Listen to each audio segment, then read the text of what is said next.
Power always asks for the same thing, everything. So this is a non-question as far as I'm concerned. The reason you have this skewed understanding of power is because you actually think there is such a thing as I. So therefore, power speaks to I. But that's not how it works. Whatever you call I is a vessel.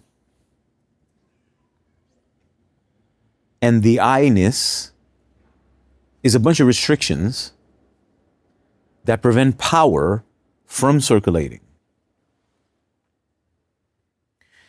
When the current or the power passes and there's a restriction, this is basic electricity, the resistance, which we call tension or karma, creates light. That light, you can give it a bunch of name, but you can call it I also. It's illuminated. But there is no, it's not real. But it is. But it's not. It's a byproduct, a disease of constriction. Now, I could push this analogy and enjoy myself and what are these restrictions and who has encoded those restrictions, and obviously all of that is to explain or justify this sense of I-hood, this to create individuality. But there is none. So when you speak about, well, what is the cost of power? You're obviously speaking from this level of I-ness, and then I looks and says, well, what is it going to cost me? Well, it's going to cost you yourself. Because the power wants to remove obstacle. The purpose of the power, it wants to circulate through the vessel without any interference. That's it.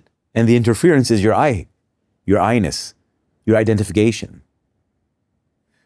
There's a small paradox within this, but I'm not going to get into this. This is a simple analogy. So when you ask what is the cost of the power, it's everything, your life. But there is no you. Well, there is, but there isn't. These are the paradoxes the mind cannot grasp. You have to have a deeper understanding of yourself and how life works so that it makes sense.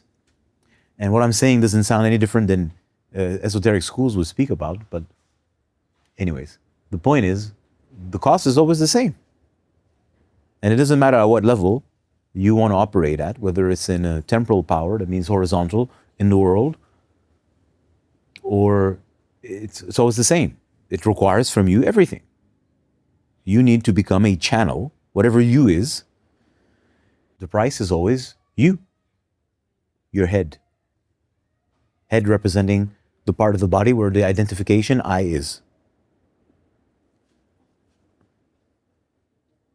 Oh, I got a duck. It's going to hit me, I.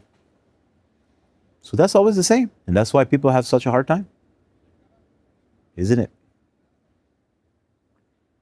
And let's say a neophyte, a person who's, because not the language, okay, I'm going to try to simplify. A person who's learning to be in tune with power is going to be at a war. Because the power requires surrendering your head. That means the disidentification of self, which is not what you imagine. But you have a concept of it, and in crazy people, you see a form of disidentification. Do I look like I don't have an identity? Well, just for the sake of conversation, let's pretend that I'm more, quote unquote, enlightened than you. For the sake of conversation, just to make it easier. Does it not look like, when you see me, let's say you saw me walk down the beach, do I not look like a person? Do I not look like I have an identity? Do I look crazy? I don't look crazy, and I look like I have an identity. And if you can ask me questions, and to whatever degree I'll choose to answer in a very common way. So did I disappear? Do I look fractalized? Do I look like splat open, and I'm just a broken shell? Of course not. So again, these are key elements. But of course, all this stems from, let's pretend I'm more enlightened than you. But of course, I'm not more enlightened than you, because you are the most enlightened one amongst all of us. That being said, the power is going to always ask you that. And at some point, as you start to learn you go on the path of power, there's going to be this fight. Because the I is going to be like, well, this thing is just constantly pushing me and wanting more from me and wanting more, and I have to always let go.